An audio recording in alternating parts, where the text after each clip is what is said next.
मोठ्या राजकीय टॉप 9 बातम्या।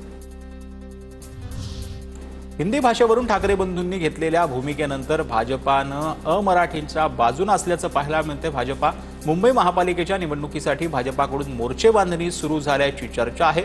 अमराठीवरील मारहाण सहन करणार नसल्याची भाजपची भूमिका आहे। मनसेच्या आंदोलनाची आशिष शेलारांकडून पहलगाम हल्ल्याशी तुलना। पहलगाममध्ये धर्म विचारून निष्पाप हिंदूंना गोळ्या झाडल्या, आता इथं निष्पाप हिंदूंना भाषा विचारून सोपत आहेत मंत्री आशिष शेलार यांचं वक्तव्य।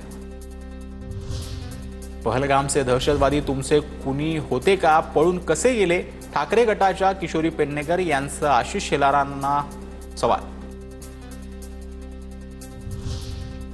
मराठी माणसावरचा अन्याय भाजपा खपून घेणार नाही, हिंदूंना चोपण्यात तुम्हाला आनंद मिळतोय हे महाराष्ट्र पाहतोय, भाजपचे नेते आशिष शेलारांचं वक्तव्य। एकाचं भाषण अपूर्ण, एकाचं अप्रासंगिक, संपूर्ण कार्यक्रम अवास्तव, हिंदूंना चोपण्यात तुम्हाला आनंद मिळतोय ते महाराष्ट्र पाहतोय, भाजपा नेते शेलारांची ठाकरे बंधूंवर टीका।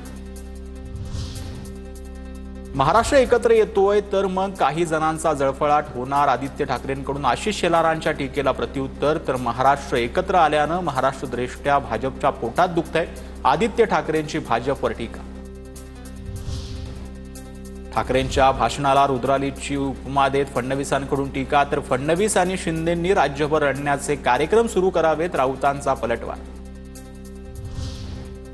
आशिष शेलारांना सांस्कृतिक मंत्री म्हणावं की असांस्कृतिक मंत्री म्हणावं, आशिष शेलारांचं वक्तव्य मुख्यमंत्र्यांना मान्य आहे का? प्रकाश महाजनांची टीका।